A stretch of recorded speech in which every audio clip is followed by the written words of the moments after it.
morning, viewers. Welcome to my brief devotion titled Freshbread. And I do hope that it makes an impact in your life as you begin a new day in Christ. Romans 12 has always been one of my favorite chapters in the Bible. Today my message is titled, Allow God to Vindicate. Let me start by reading the verses 17 and 19 in Romans 12 for you. Repay no one evil for evil, but take thought for what is noble in the sight of God.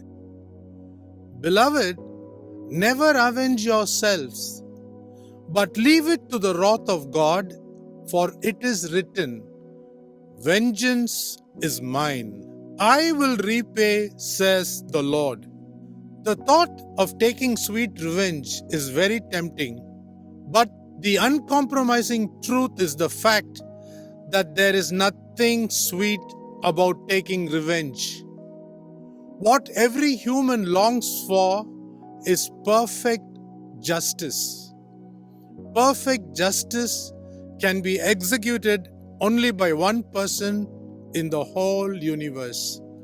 It is the perfect King Jesus only.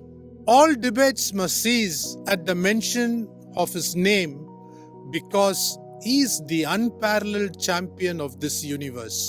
So what do I have to say? I'm asking a question like Apostle Paul. We must wait till this righteous judge returns and take comfort in God's promise when he said, It is mine to revenge. I will repay. Read Deuteronomy chapter 32, verse 35. The Christians living in Thessalonica knew they were wronged and they were seeking retribution. Their despair was further aggravated by false teachers who turned at the doorstep. Very clearly, Apostle Paul never tried to encourage them to hit back. Read 2 Thessalonians chapter 1, verses 5 to 12. Remember, throughout the Word of God, the Bible never glosses over evil, nor does it pretend that evil does not exist. God's Word calls out evil as evil. It calls suffering as suffering and pain as pain.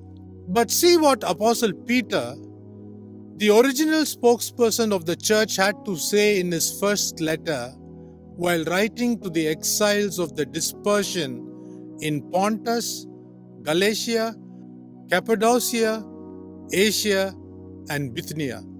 For to this you have been called, because Christ also suffered for you, leaving you an example that you should follow in his footsteps. Read 1 Peter chapter 2, verse 21. The greatest of life lessons are learned when we allow God to carry us through the tunnel of afflictions. Let us not waste our time and God's time by resorting to play the blame game. God has the answer when we cry out for righteousness. Abel's blood cries out for justice till this very day. And when Jesus Christ, the righteous judge, returns, he will do what is necessary to those who have wronged you.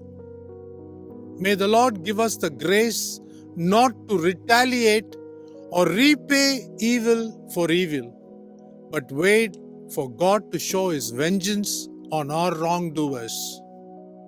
Think about these things today. Jesus Christ never fails to do what he is expected to do. Even more, to execute what he has promised in his word. God bless you. See you tomorrow.